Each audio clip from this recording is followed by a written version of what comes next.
우리가 성경을 읽을 때 중요한 것은 관점입니다. 어떤 관점에서, 누구의 관점에서 성경을 보느냐가 성경을 해석하는 데 아주 중요한 역할을 하게 되죠.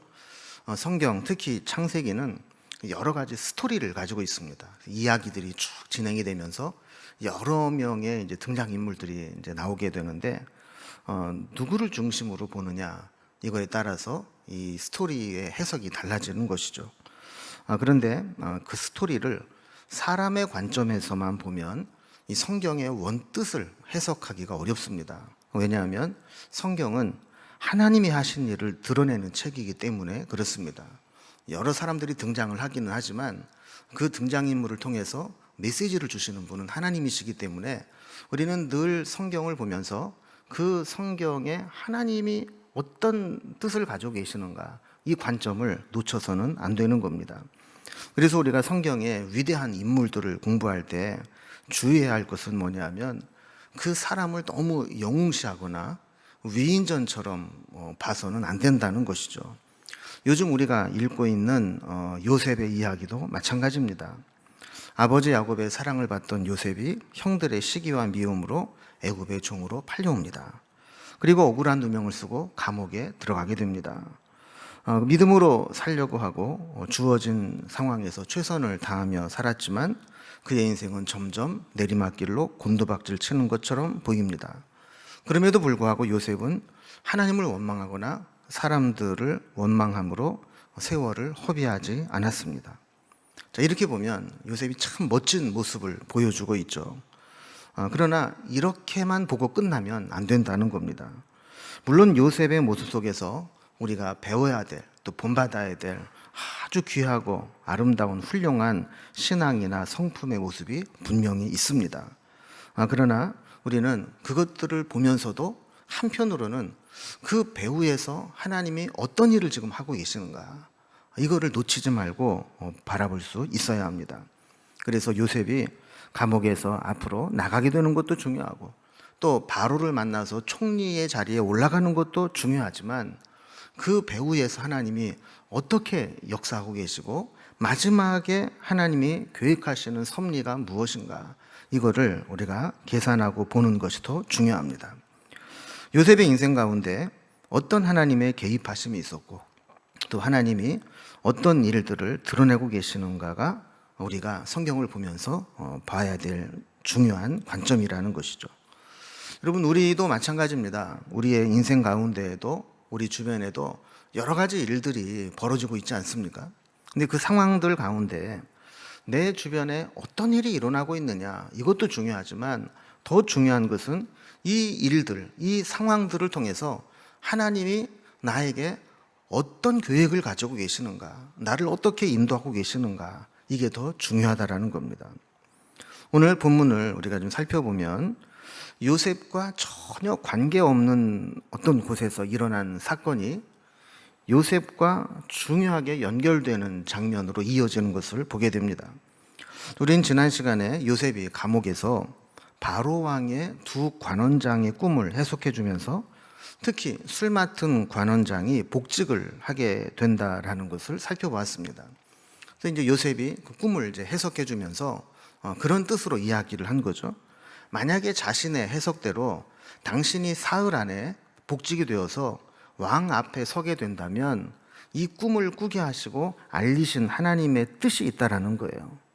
이 꿈을 꾸게 한 것도 하나님이시고 이 일을 통해서 하나님이 자신의 억울함을 풀어서 이 감옥에서 나가게 하시려는 그 계획이 그 속에 있으니까 당신은 만약에 사흘 안에 복직이 되어서 이 감옥에서 나가서 다시 왕의 측근으로 서게 된다면 왕에게 이야기를 해서 내 억울함을 좀 풀어달라. 그래서 이제 그 신신당부를 하고 약속까지 했었죠.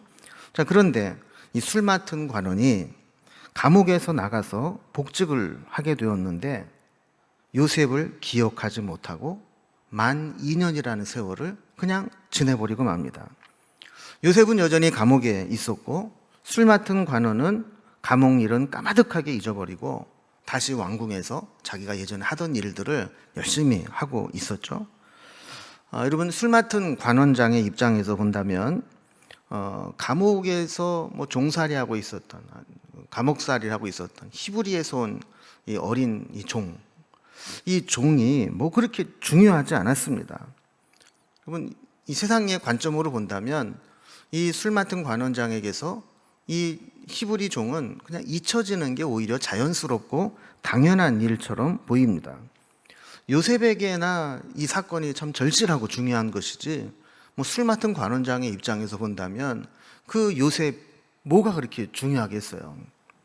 그냥 자연스럽게 세상 속에서 잊혀지고 마는 겁니다. 여러분, 이거를 보면 우리는 사람에게 그렇게 큰 기대를 걸고 사람에게 목매고 살 필요가 없다는 것을 깨닫게 됩니다. 또 사람에게 인정받지 못하고 때로 사람에게 잊혀진다고 해서 너무 서운하게 생각할 필요도 없습니다. 중요한 것은 내가 하나님에게 잊혀지고 있느냐, 아니면 하나님에게 여전히 기억되고 있느냐, 이게 우리에게 정말 중요한 것이죠. 만약에 사람들에게 잊혀져 있다 할지라도 하나님께만 기억되고 있다면 하나님은 언젠가 나를 통해 이루고자 하시는 일들을 반드시 하나님이 행하시기 때문입니다. 오늘 본문은 이렇게 요셉은 요셉대로, 또 이 술 맡은 관원장은 관원장대로 각자의 생활을 하고 있었는데 하나님이 개입하게 되시면서 이 별개의 사건이 하나의 사건으로 이어지는 모습을 오늘 보여주게 되는 겁니다. 1절 말씀을 보면 만 2년 후에 바로가 꿈을 꾼즉 자기가 나일 강가에 서 있는데, 이렇게 시작을 합니다. 술 맡은 관원장이 이제 감옥에서 나가서 복직된 지 만 2년이 지났다는 거예요. 요셉은 술 맡은 관원이 복직하게 되면서 자신과 했던 약속을 지켜줄 거라고 생각하고 아마 하루하루를 기다렸을 겁니다. 그런데 만 2년 동안 아무런 연락이 없을 때 여러분, 요셉의 심정이 어땠을까요? 여러분이 지금 감옥에서 기다리고 있는 요셉의 마음이라면 어떤 생각들이 막 오갔을까요? 그는 하루에도 몇 번씩 혹시 자기를 찾는 간수장의 부름이 있지 않을까 기대를 하고 살았을 겁니다. 2년이라는 그 시간을 그렇게 보내는데 아무런 연락이 없게 되니까 기대가 실망으로 변하고 또 서운함이 분노로 바뀌고 혹시나 기대를 했다가 다시 포기하는 이런 사건들이 계속 반복이 되면서 희망의 여지가 사라져버리고 불투명한 미래 앞에 무거운 마음으로 하루하루를 견뎌내야만 했을 겁니다. 요셉은 성경에 보면 크게 3번 버림을 받습니다. 첫 번째는 형들에게 버림을 받아서 노예로 팔려온 것이죠. 두 번째는 이 보디발의 집에서 보디발의 아내와 보디발에게 버림을 받아 감옥에 가게 된 것이죠. 세 번째는 감옥에 와서 만났던, 기대를 걸었던 술 맡은 관원장에게 또 버림받아서 2년이라는 세월 동안 또 기다리고 있었던 겁니다. 이렇게 요셉의 인생은 사람들에게 버림받은 인생이었다 그래도 과언이 아닙니다. 일반적으로 사람이 누군가에게 버림을 받아서 상처를 받게 되면 그 사람의 인격이나 사람됨에 있어서 건강한 성장을 가로막거나 또 인격이 왜곡되는 경우가 많습니다. 그래서 누구에게 배신을 당하고 버림을 받고 또 상처를 받고 이런 경험이 계속 반복되다 보면 사람에 대해서 잘못된, 왜곡된 그 사람 관계가 형성이 되는 거죠. 그래서 매사에 삐딱하고 아무리 선의로 대해도 뭔가 계속 의심을 하고 때로는 뭐 별것도 아닌데 그냥 혼자서 오해해서 혼자 상처받고 혼자 절망하고 막 이런 일들을 이제 반복하게 되는 것이죠. 요셉도 만약에 그가 받았던 그런 계속되는 버림받음, 사람에게 받은 상처 이것들을 치유하지 못하고 하나님을 만나고 은혜로 그것을 회복하지 못했더라면 요셉의 인생도 아마 정말 삐딱한 인생으로 끝났을지 모릅니다. 그러나 요셉은 자신의 상처를 오히려 성장의 자양분으로 삼았습니다. 그리고 이 상처를 훌륭하게 극복하고 다른 사람을 섬기고 또 위대한 사람으로 자신의 인격의 그릇을 크게 키워가는 그런 역할을 하게 되었습니다. 자, 이렇게 만 2년 만에 하나님이 이제 개입을 하시게 됩니다. 요셉이 만약에 2년 동안 감옥에서 기도하면서 그 시간을 보냈다면 아마 요셉이 느낀 하나님은 침묵하신 하나님처럼 느껴졌을 거예요. 2년 동안 아무리 기도를 하고 기다려도 자기를 부르지 않는 그런 상황을 느끼면서 야, 하나님은 도대체 나를 사랑하시는가? 내 기도에 응답하시는가? 나를 향한 어떤 계획을 가지고 계시는가? 이런 생각을 했겠죠. 그러나 하나님이 2년 동안 아무 일을 하지 않은 것처럼 느껴지는 그 가운데에도 하나님은 하나님의 때를 계산하고 계셨음을 보게 됩니다. 하나님은 요셉을 감옥에서 나오게 하실 때 아무 때나 막 나오게 하신 게 아니라 하나님이 짜 놓으신 그 큰 계획 속에 딱 맞게 요셉을 끄집어낼 계획을 가지고 계셨다라는 거죠. 앞으로 이제 꿈의 해석과 같이 나타나게 될 7년 풍년과 또 7년 흉년이 이어지지 않습니까? 그 사건 7년 총 14년 동안의 풍년과 흉년의 사건을 앞두고 그 타이밍에 딱 맞춰서 바로에게 꿈을 꾸게 하시고 그 사건을 통해 요셉을 감옥에서 나오게 만드셨고 그 과정에 요셉을 총리로 하나님은 등장을 시켰던 겁니다. 자, 그러니까 하나님은 그 만 2년이라는 세월 동안 무의미하게 세월만 보내고 침묵하신 것이 아니라 그 모든 일들을 이루시기 위해서 계획하시고 하나하나 준비해 놓고 계셨던 것을 보게 되는 것이죠. 여러분, 이것을 보게 되면 요셉이 감옥에서 나가게 된다라는 것은 뭔가 힘 있는 사람의 도움의 손길로 가능한 것이 아니라 하나님의 타이밍이 되기까지 하나님의 개입하심을 기다리는 기다림 속에서 이루어진다라는 것을 우리가 보게 됩니다. 자, 바로는 이렇게 하나님이 개입하실 타임에 꿈을 꾸게 됩니다. 바로의 꿈을 정리를 해보면 이렇죠. 꿈에 바로가 나일강가에 섰습니다.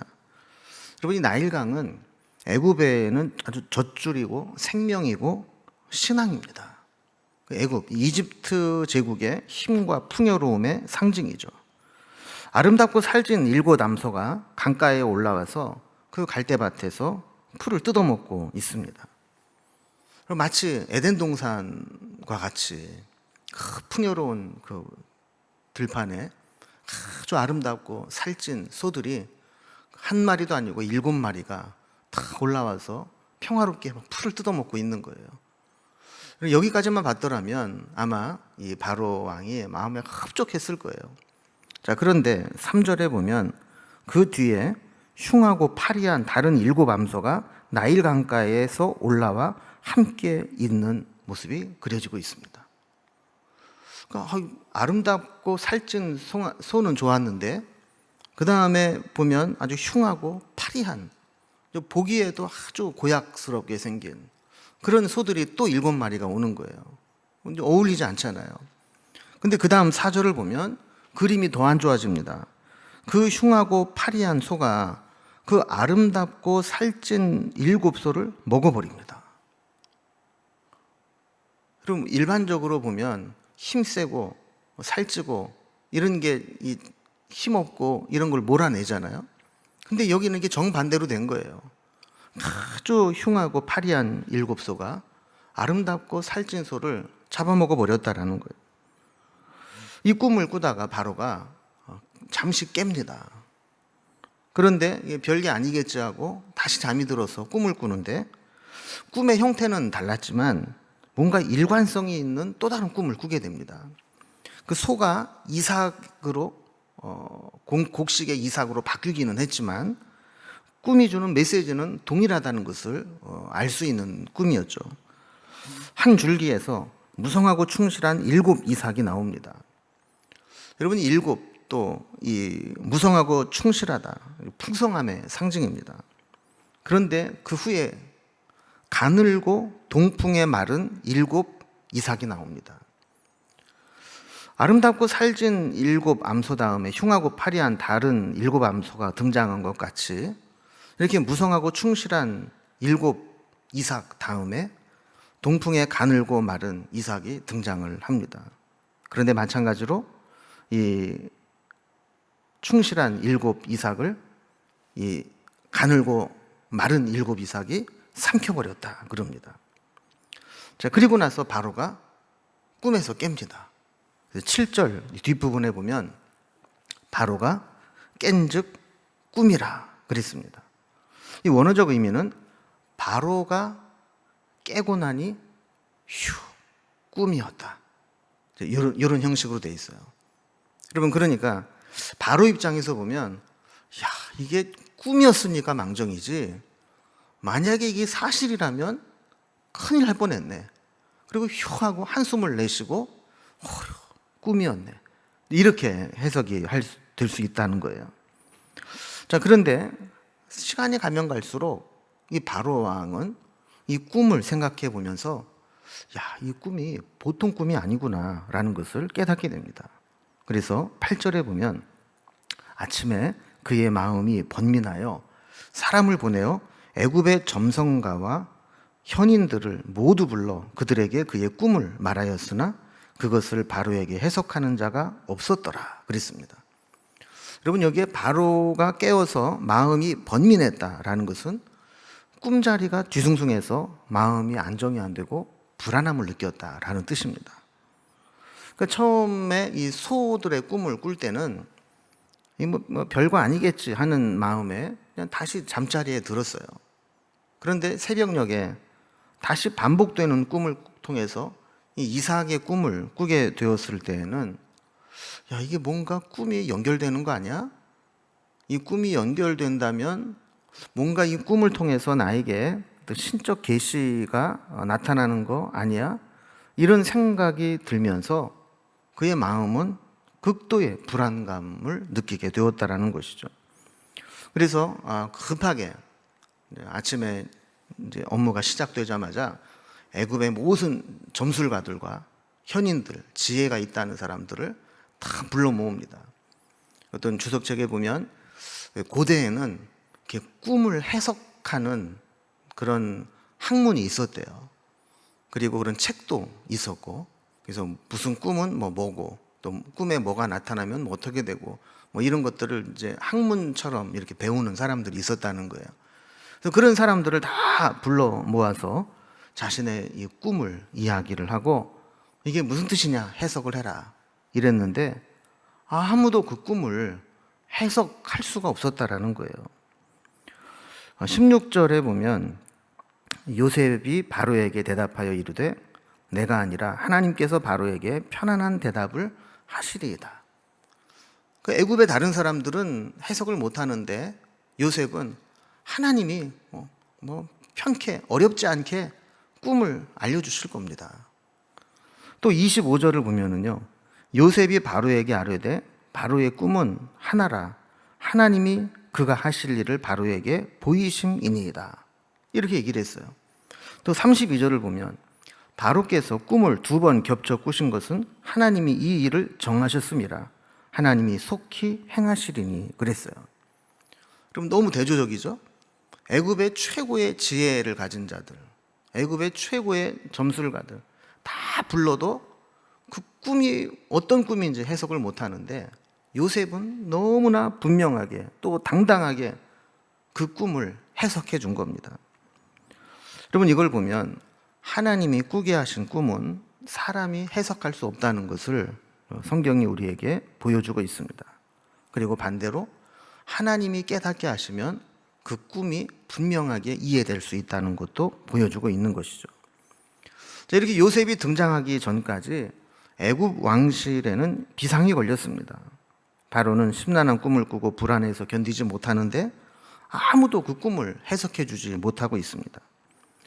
이때 이 바로의 이 최측근이죠, 술 맡은 관원장은 지난번에 살펴본 것처럼 단순히 뭐 양조 제조창에서 뭐 이렇게 술을 대주는 사람 정도가 아니고 왕의 옆에서 술을 갖다가 드리고 또 이야기도 나눠줄 수 있는 최측근입니다. 근데 그 사람이 스치고 지나가는 생각이 있었던 거예요.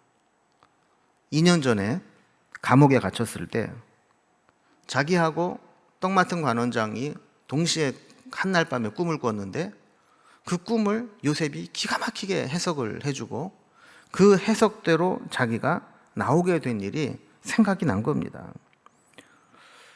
여러분, 아쉬우니까 요셉이 다시 생각이 났어요.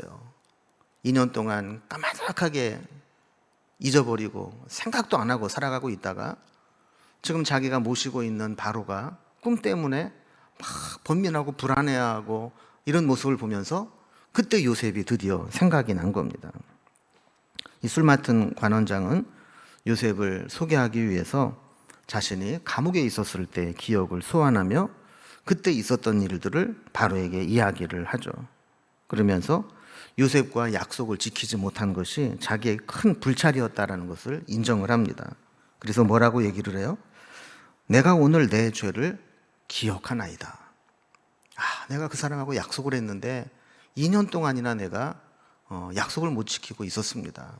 그런데 왕이 꿈을 꾸고 번민하는 걸 보니 그 사람이 생각이 납니다. 그 사람이라면 왕의 꿈을 해석해 줄 수 있습니다. 이런 얘기를 하는 거죠.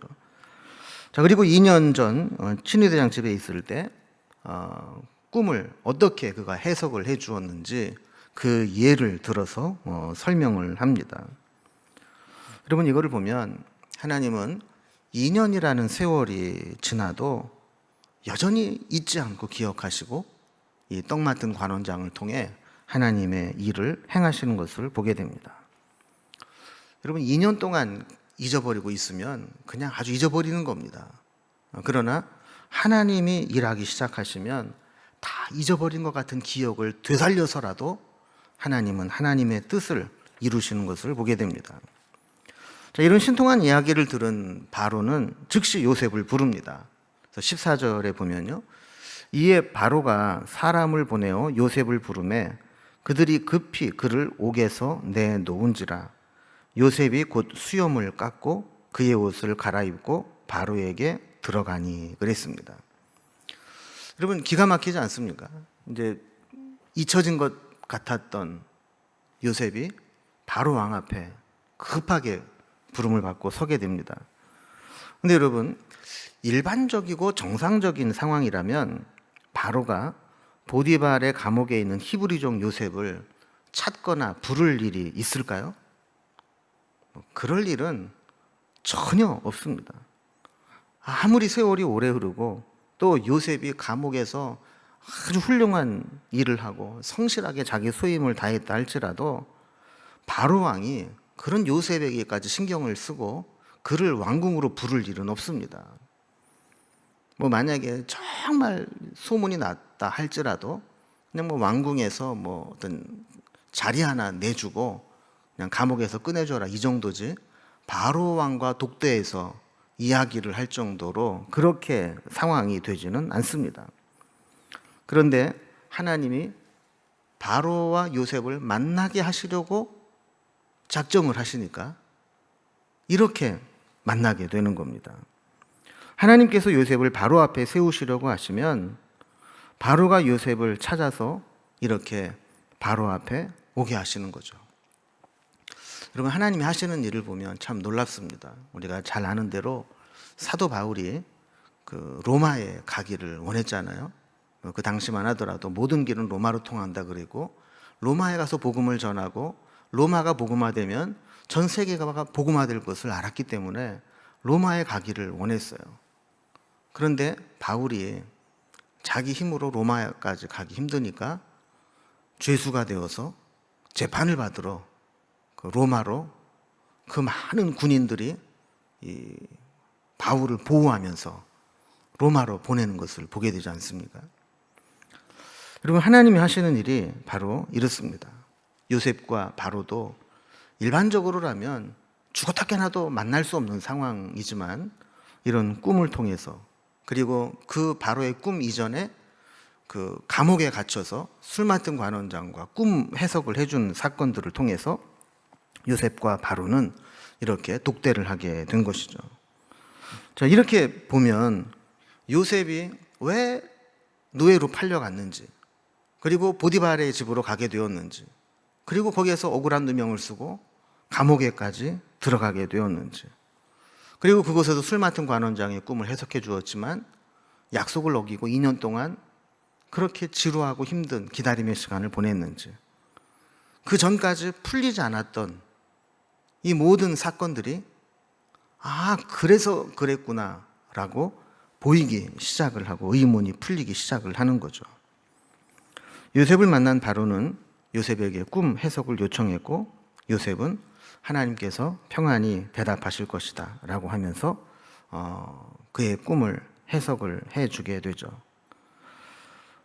여러분, 요셉을 통해서 보면 요셉이 믿음으로 살았다고 해서, 그리고 성실하게 자신의 사명을 잘 감당했다고 해서 반드시 항상 그 결과가 성공하고 복받는 모습으로 나타나지는 않는다는 것을 보게 됩니다. 여러분, 우리도 마찬가지죠. 우리가 믿음을 지키고 하나님의 뜻대로 순종하며 살아간다라고 하는 것은 항상 즉각적으로 우리에게 복이 되고 형통하고 성공의 길로 우리를 인도하는 것은 아닙니다. 때로는 믿음을 지킨다는 것 때문에 세상적으로 보면 불이익을 감당해야 되기도 하고, 때로는 말씀대로 순종한다라고 하는 것이 고난을 자청해야 될 때도 있습니다.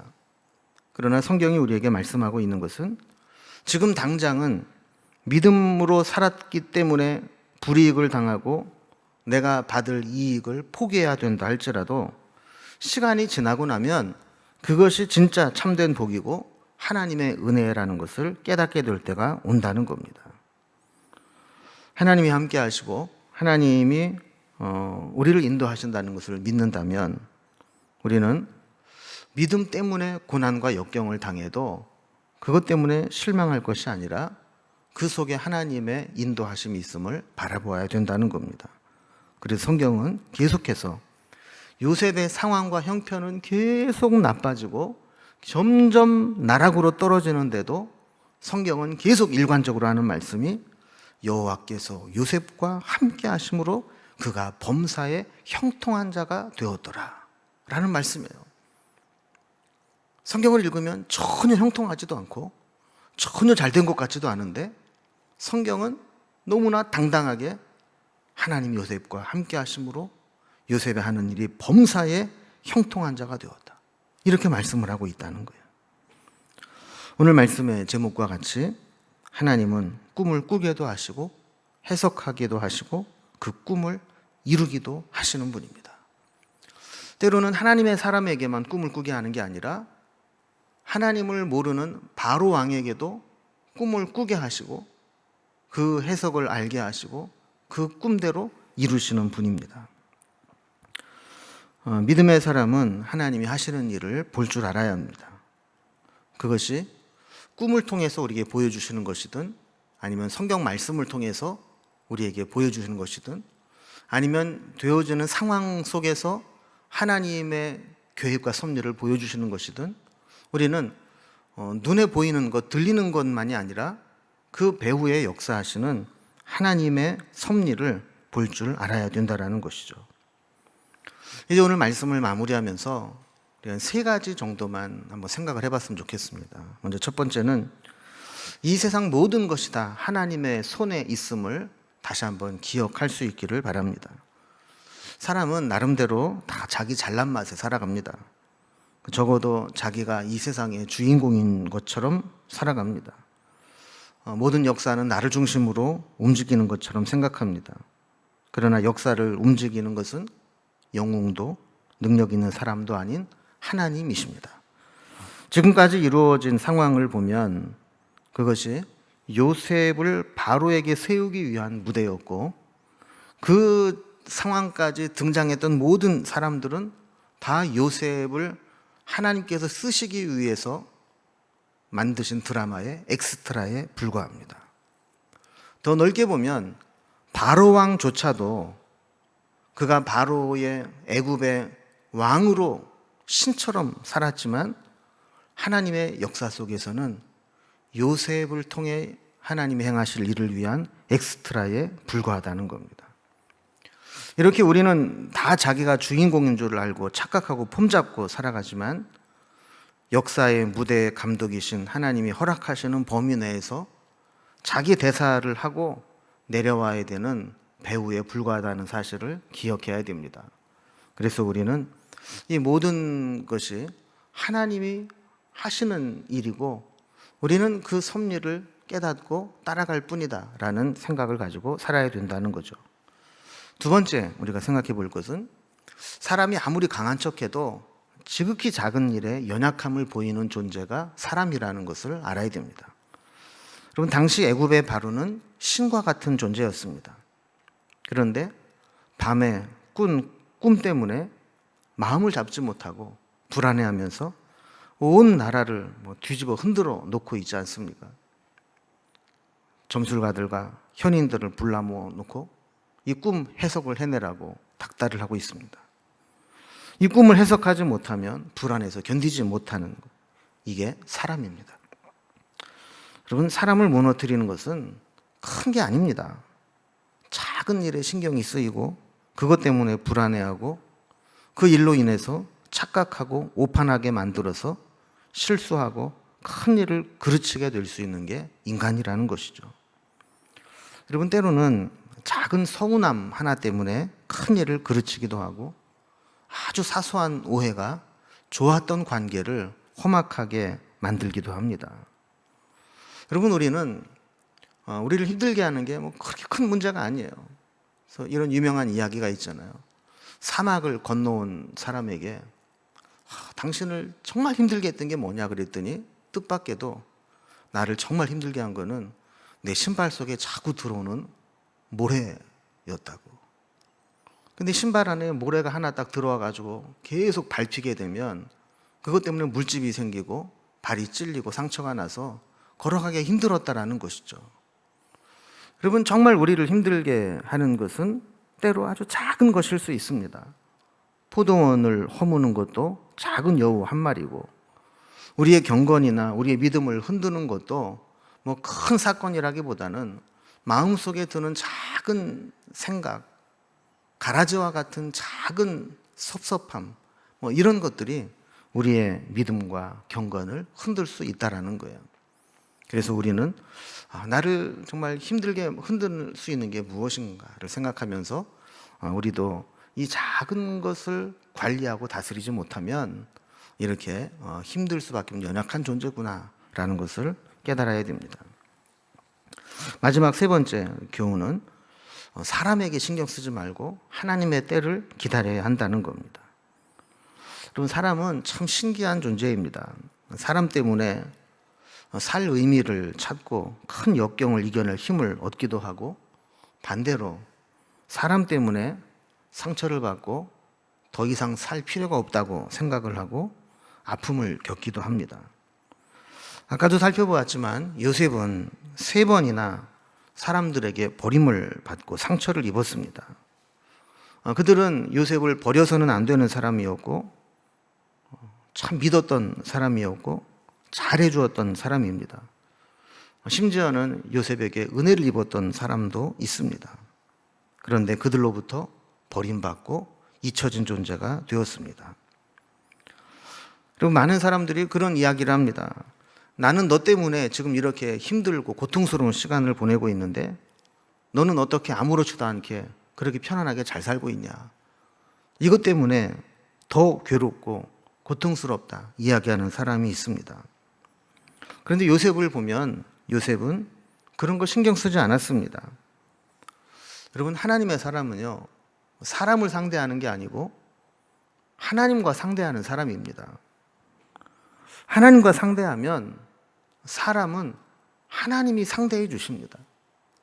내가 1대1로 상대하지 않아도 내가 하나님과 기도하고 하나님과 만나서 하나님과 상대하면 나를 힘들게 했던 그 사람은 하나님이 상대해 주신다는 거예요. 여러분, 요셉은 어린 나이부터 이 사실을 알았던 것 같아요. 그래서 그에게 상처를 주고 버리고 아픔을 주었던 사람들에게 한 번도 원망을 하거나 원수를 갚겠다고 생각한 적이 없고 하나님께서 나에게 무슨 일을 행하셨는가, 이 일을 끝까지 고백했던 것을 보게 됩니다. 그래서 우리는 사람이 나에게 어떻게 하든지 일일이 대응하기보다는 하나님께 기도하고 하나님이 행하실 일 때를 기다리면 된다라는 겁니다. 때가 되면 하나님께서 나를 위해서 얼마나 많은 엑스트라를 동원하시고 얼마나 많은 무대를, 세트를 지었다가 허물었다, 또 다른 세트를 만들었다 하면서 무대를 준비하셨는지를 깨닫게 될 것입니다. 이 일을 위해서 하나님이 그 많은 사람들을 움직였고 이렇게 많은 사전 작업을 하셨고 드디어 때가 되니까 하나님이 이렇게 역사하시는구나라는 것을 깨닫게 될 것입니다. 하나님이 행하시는 일은 정확합니다. 하나님의 때, 하나님의 방법은 한치의 오차가 없습니다. 우리의 계산과는 다르지만 하나님의 계산은 정확히 옳습니다. 우리의 삶에도 하나님이 행하시는 모든 일들을 바라보면서 하나님의 때를, 하나님이 하시는 일을, 하나님의 섭리를 깨달아 알 수 있는 영적인 안목이 우리 모두에게 있기를 주님의 이름으로 기원합니다. 기도하겠습니다.